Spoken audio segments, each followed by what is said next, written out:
iteka n'umunezero ntangere vyo gusubira kubana namwe banywanyi bacu muriko murabana natwe makuru n'ibiganiro vya misi yose tubandanya gushikiriza kuri no mbonesha kure yacu nayo yanyu Umuhuza TV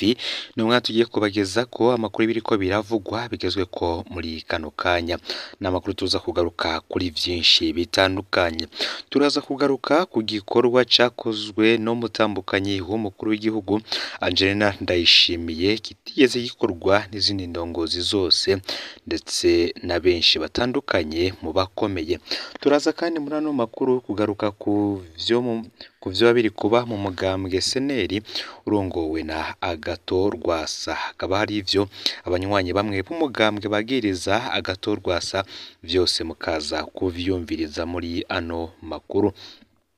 Mwaye kaze rero muri ano makuru aho ba uherereye hose wowe uri nga mu gihugu c'u Burundi ukurikirana amakuru n'ibiganiro vyacu uri hanze imbezi igihugu c'u Burundi aba twumviriza bari mu makungu ya kure mwese sangwa kaze muri ano makuru tugiye kubashikiriza imbere yuko tubandaniriza ku nkuru irabana n'umutambukanyi w'umukuru w'igihugu Angeline NDAYISHIMIYE ku vyo yakoze bidasanzwe reka dutangurira no makuru Eka tubanze tubashikirize ino nkuru ivuga ko muri CNL benshi bibaza ko hoba hagiye kuvuka uyundi mugambwe benshi bibaza ko hoba hagiye kuvuka CNL nyakuri hari umurwi w'abanywanyi b'umugambwe CNL bagiriza umushinga amateka Rwasa arongoye uwo mugambwe kutubahiriza amategeko y'uwo mugambwe uwo murwi ukiramiriza ivyavuye mu makoraniro y'uwo mugambwe yabaye ku kenekerezo ya 12 na 30 ndamukiza uyu mwaka w'ibihumbi 2023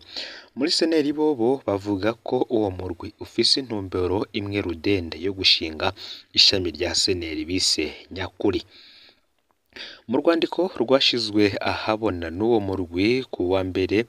w'iyindwi hakaba ari kwigenekerezo ya 15 rusama uyu mwaka w'ibihumbi 2023 ruterwa ko umukono n'uwitwa Nestor Girukwishaka basigura ko amakoraniro yabaye kwigenekerezo ya 12 na 30 ndamukiza uyu mwaka w'ibihumbi 2023 atakurikije amategeko agenga umugambwe arico gituma ngo babona ko ivyavuyemwo atagaciro bifise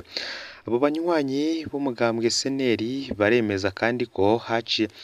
amezi 6 indongozi nkuru z'uyo mugambwe uhereye ku bari mu biro bikuru vy'uyo mugambwe barangwa no kwinubana no kurabana ayingwe abajijwe na imwe mu maradiyo akorera nga mu gihugu c'u Burundi kugira ico avuze kuri urwo rwandiko rwanditswe n'uwo murwi w'abanywanyi CNL Simoni Bizimungu asanzwe ari umunyamabanga mukuru w'uyo mugambwe yishuye ko abasohoye urwo rwandiko bakoresheje ibimenyetso vy'umugambwe kandi bataye mu nzego akanegura ukuntu uwo murwi uvuga ko uri mu biro bikuru vy'umugambwe kandi inzego zizwi zihari Simoni Bizimungu we akabona ko atayindi ntumbero bafise atari yo gushinga ishami ry'uyo mugambwe ico yise nyakuri ngivyo rero ibiri kuvugwa mu mugambwe CNL ibintu vyo babigiye gutangura guhindura isura niba bamwe mu banywanyi b'uyo mugambwe batanguye kubona ibintu gutandukanye nk'uko kandi nari mpejeje kubibabwira reka ano makuru yacu tuyabandanirize ku mutambukanyi w'umukuru w'igihugu Angeline NDAYISHIMIYE uyanditse iyi nkuru yagize ati baze gusangira umutsima n'umutambukanyi w'umukuru w'igihugu hamwe n'umushikiranganje w'indero ako niko kanyamuneza abanyeshuri bo kw'ishure shingiro rya Nyamugari yo muri komine Kabezi intara ya Bujumbura bazindukiyemwo kuri uyu munsi wa mbere w'iyindwi ni mu gihe kuri iryo shuri ariho hahimbarijwe umunsi wahariwe gupfungurira abana mu mashure muri Afrika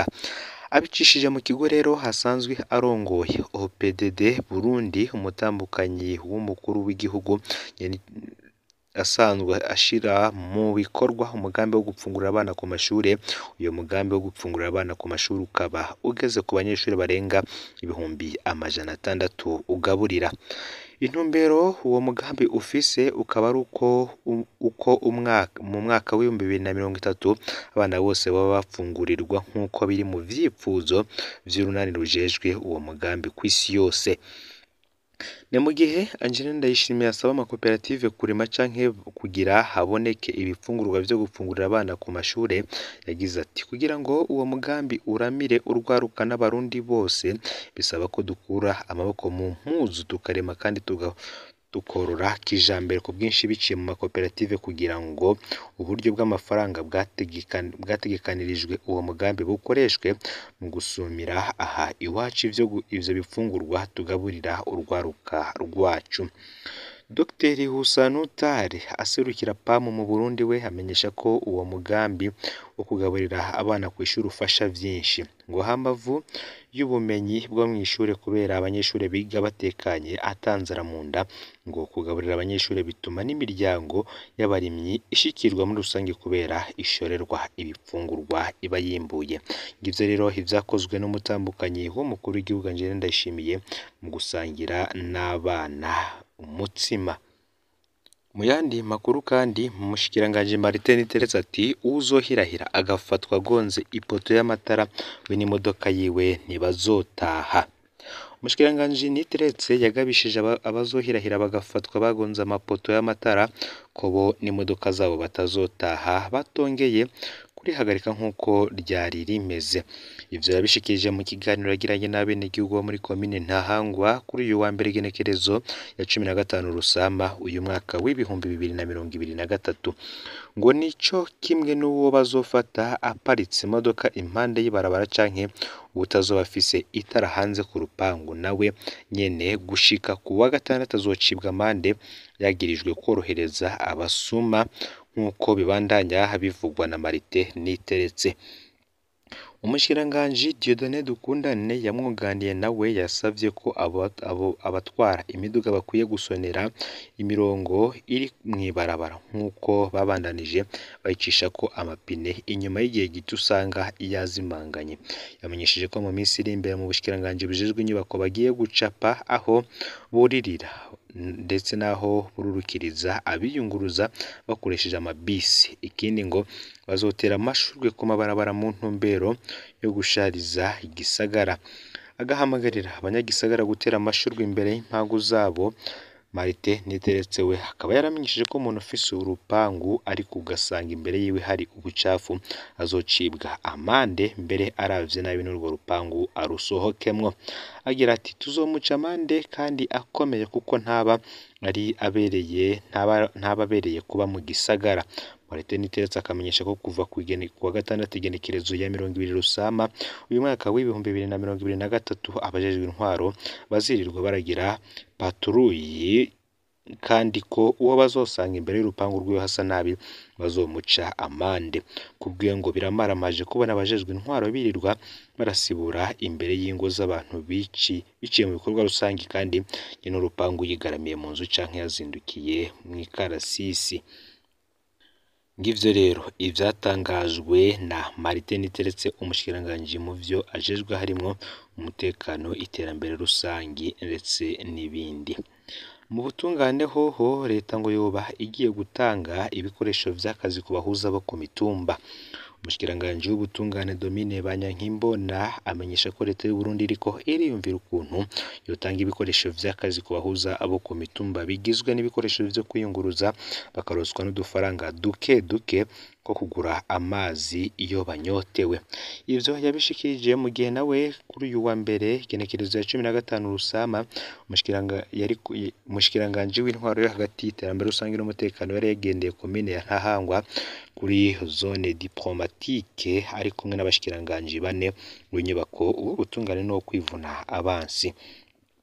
Ni nyuma yaho abahuza bo mu gisagara ca Bujumbura bari baje muri iyo nama bidoze bavuga ko bakoresha amahera yabo mu kugura impapuro bakoresha mu gufotora amakonvokasiyo barungikira ababa bagirizwa guteza amatati hamwe nuko batagira aho bakorera. Umushikiranganji akaba yamenyesheje ko ubwo buryo bazoronka atari umushahara kuko basanzwe bizwi ko abitoza muri ayo mabanga bayajamwo bazi neza ko atari akazi bagiyemwo gukora. twabibutsa ko umuhuza wo ku mutumba ajejwe kwakira ibirego vy'abafitaniye amatati no kugira ico ashikirije ku matati yose sentare z'intango zifitiye ububasha. Mu bahuza barashobora kandi ngo kumvikanisha abafitaniye amatati mu gihe ayo matati aterekeye umutekano w'igihugu, ariko iyo ntahe ikaba itemerewe gushinga ibihano. Ivyo bikaba biri mu nteguro y'itegeko inomero 103 yo kwigenekerezo ya 23/0 umwaka w'2021 ryunganira ingingo z'igitabo c'amategeko agenga itohoza n'iburanishwa ry'imanza z'amatati rijanye no kunagura intahe yo kumugina. Ndawukengurukiye rero we tubanye muri ano makuru aragezwe ko muri kano kanya, fyonda sabone canke subscribe kuri hoteli wafyonda ko kugira ngo utoja ucikanwa n'amakuru n'ibiganiro tubandanya gushikiriza uri mu bambere. Sangiza no makuru kandi bagenzawe aho babaherereye hose kugira ngo nabo batoja bacikanwa n'abiriko biravugwa bizwe ko ngaha mu gihugu c'u Burundi, hanze mbezi igihugu c'u Burundi ndetse no mu makungu ya kure. No Muhuza TV muhezagirwe.